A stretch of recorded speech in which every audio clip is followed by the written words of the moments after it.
Hi guys, welcome back to our channel. ఈరోజు వీడియోలో మేము సమ్మక్క జాతర వేయిన రోజు బ్లాగ్ చాలా బాగుంటుంది, చూసేయండి. ఆ రోజు మార్నింగ్కి లేవగానే అన్ని పనులు పూర్తి చేసుకొని పూజ చేసుకునేసరికి ఆల్మోస్ట్ 9 అయిపోయింది. మేము బయలుదేరేసరికి అరౌండ్ 10 అయ్యింది. ఇక మేము అక్కడికి వెళ్ళిన తర్వాత దేవుడి బంగారం అయితే పట్టుకొని అయితే మేము వెళ్ళాము. మా చెల్లి ఎత్తుంది. ఇక అక్కడ దిగగానే మా డాడీ మా బాబాయ్ అయితే స్పీడ్గా వెళ్తూనే ఉన్నారు మమ్మల్ని వదిలేసి. వాళ్ళ వెనక మేము ఉరుకుతున్నాం. ఇంకా వెళ్ళేసరికి మేము ఎక్స్పెక్ట్ చేసినట్టుగానే ఎంతమంది ఉన్నారో చూడండి. ఫుల్ జనాలు, అసలు ఫుల్ మామూలు రష్ కాదు. దానికి తోడు ఇంకా మా తాతని మా నాన్నమ్మని కూడా మేము తీసుకెళ్ళినాం. అసలు ఆ రష్లో మేము దర్శనం అవుతామా కామా అనుకున్నాం, కానీ ఫైనల్గా హ్యాపీగా దర్శనం అయిపోయింది. ఇక్కడ మా డాడీను మా అమ్మ అయితే కొబ్బరికాయలు కొడుతున్నారు. అలాగే ఆడ రష్ బాగుందని ఇక్కడే ఎత్తు బెల్లం ఉంది సార్ మా చెల్లెది, సో అది సెట్ చేసుకుంటారు దేవుని దగ్గర వేయడానికి.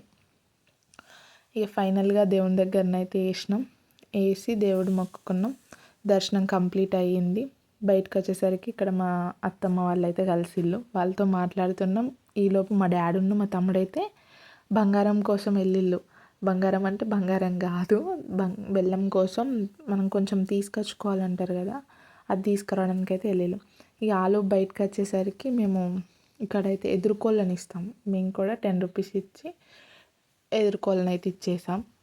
ఇక ఫైనల్గా మేము ఉన్న దగ్గరికి వచ్చి అయితే ఒక చెట్టు కింద మంచిగా పొయ్యి పెట్టి మా అమ్మ అయితే కుక్ చేస్తుంది, వంట చేస్తుంది. ఈలోపు మా డాడీ అయితే ఎటో వెళ్ళిండు.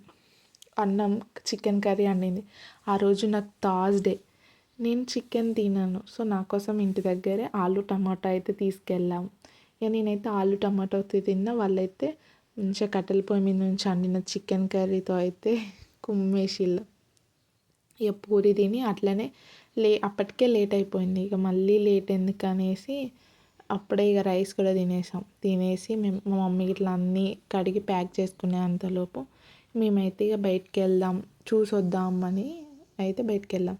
ఇక్కడ 2 ఎద్దులు కనబడ్డాయి, ఎడ్ల బండి. మేము ఇంతకుముందు ఇట్లా ఎడ్ల బండ్లు కట్టుకొని వచ్చేది. ఆ చిన్న బండిని ఏమంటారు అంటే సవారి కచ్చరం అంటారు. అందులో 2 ముగ్గురే కూర్చుంటారు, కానీ మస్తు స్పీడ్గా పోద్ది అన్నట్టు. ఎడ్లకి లాగడానికి చాలా ఈజీగా ఉంటుంది. ఇక బయటకు వచ్చి చూసేసరికి అసలు ఎన్ని వెహికల్స్ వచ్చినాయో అసలు. అంటే ముందు రోజే వచ్చి 2-3 డేస్ స్పెండ్ చేసే వాళ్ళు ఉంటారు, అట్లా వచ్చిన వాళ్ళే వీళ్ళంతా. ఇంకా ఆ రోజు మేము వెళ్తుంటే ఇంకా ఫుల్ వెహికల్స్ వస్తున్నాయి. అసలు ఫుల్ ట్రాఫిక్ జామ్. అసలు చిన్న మేడారానికి ఫుల్ మంది. అసలు ఎంత హడావిడిగా ఉందో. నాకు సమ్మక్క తీర్థం అంటే చాలా ఇష్టం, ఫేవరెట్. ఎందుకంటే అక్కడ ఎగ్జిబిషన్ పెడతారు, నైట్ టైము ఫుల్ జనాలు ఉంటారు. మంచిగా నాకు జనాలు ఉన్న దగ్గర ఉండడం అంటే మస్తు ఇష్టం.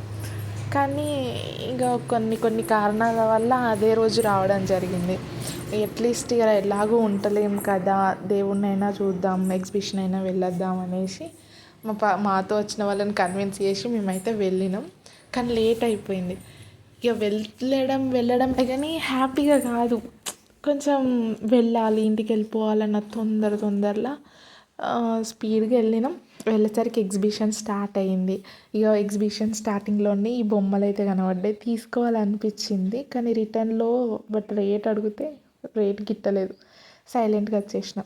ఈ ఎగ్జిబిషన్లోకి ఎంటర్ కాగానే ఇక్కడ ఫస్ట్ గేమ్స్ ఉన్నాయి, రైడ్స్ లేవు. రైడ్స్ లోపల ఉన్నాయి. ఇక్కడ గేమ్ వాటర్ బాల్స్, గన్తో బెలూన్స్ పేల్చేది అవన్నీ ఉన్నాయి. అసలు దారుణం. ఏ గేమ్ ఆడినా కూడా 100 రూపీస్ అట, ఏ రైడ్ ఎక్కినా కూడా 100 రూపీస్ అట. అట్లయితే ఎవరు ఎక్కుతారు? ఒక 3-4 రైడ్స్ ఎక్కితే 100 అంటే ఏంటి, 300-400 అంటే ఖర్చు చేయాలంటే చాలా కష్టం కదా. 2-3 పిల్లలతో వచ్చిన వాళ్ళు అయితే. ఇక్కడిగా మేమైతే మా వాళ్ళ హడావిడి వేరుగా. అక్కడ బ్రేక్ డ్యాన్స్ ఎక్కుతా అని కాసేపు, జాయింట్ వీల్ ఎక్కుతా అని కాసేపు. జాయింట్ వీల్ ఎక్కుతా అంటే మేము వద్దు అని మేము, బ్రేక్ డ్యాన్స్ ఎక్కుతా అంటే కూడా వద్దు అని మేము. అక్కడ ఒక బ్రేక్ డ్యాన్స్ అయితే ఒక ఆంటీ వాళ్ళ 2 పిల్లలు ఎక్కిళ్ళు. అసలు ఘోరం తెలుసా. ఎట్లా అంటే ఆమె ఒక్కతే ఉంది ఆ బ్రేక్ డ్యాన్స్ మొత్తంలో, ఆమె వాళ్ళ 2 పిల్లలు. ఇక అది తిప్పుతుంటే ఆమె మెడలు అయితే పట్టేసినట్టు అయినాయి కావచ్చు. ఇక ఈ జాయింట్ వీల్ దీన్ని ఏమంటారో తెలియదు, ఉయ్యాల లెక్క అటు ఇటు ఊగుతుంది కదా, దాంట్లో 2 పోరగాళ్ళు ఎక్కిళ్ళు. వాళ్ళ ప్రాణాలు మళ్ళా ఎక్కినోళ్ళు ముందు కూర్చోకుండా పోయి వెనకాల కూర్చుంటే అది మొత్తం ఘోరంగా హైట్కి వెళ్ళిపోతుంది. అసలు ఘోరంగా అంటే ఘోరంగా భయపడుతున్నారు. ఇక మా వాళ్ళనైతే కన్విన్స్ చేసి ఆ చిన్న డ్రాగన్ అయితే ఎక్కించినాం. ముగ్గురిని ఎక్కిస్తే 300 రూపీస్ కంప్లీట్ అయిపోయినాయి. ఇక ఆ నుంచి బయటకు వచ్చినాం. ఏం కొనేది లేదని కుంకుమ అయితే 2 ప్యాకెట్స్ తీసుకున్నాం. ఇక మా చెల్లకు కావాల్సిన బెలూన్స్, చిమ్మెట, చాలా కొన్ని థింగ్స్ తీసుకున్న తర్వాత ఇక బయటకు వచ్చేసరికి మాకు ఎదురుగా అయితే ఇక సమ్మక్క వస్తుంది. ఆ రోజు సమ్మక్కని తీసుకొస్తున్నారు. ఇక ఫైనల్గా సమ్మక్క దర్శనం అయితే కంప్లీట్ చేసుకొని ఇంటికి వచ్చేసాం.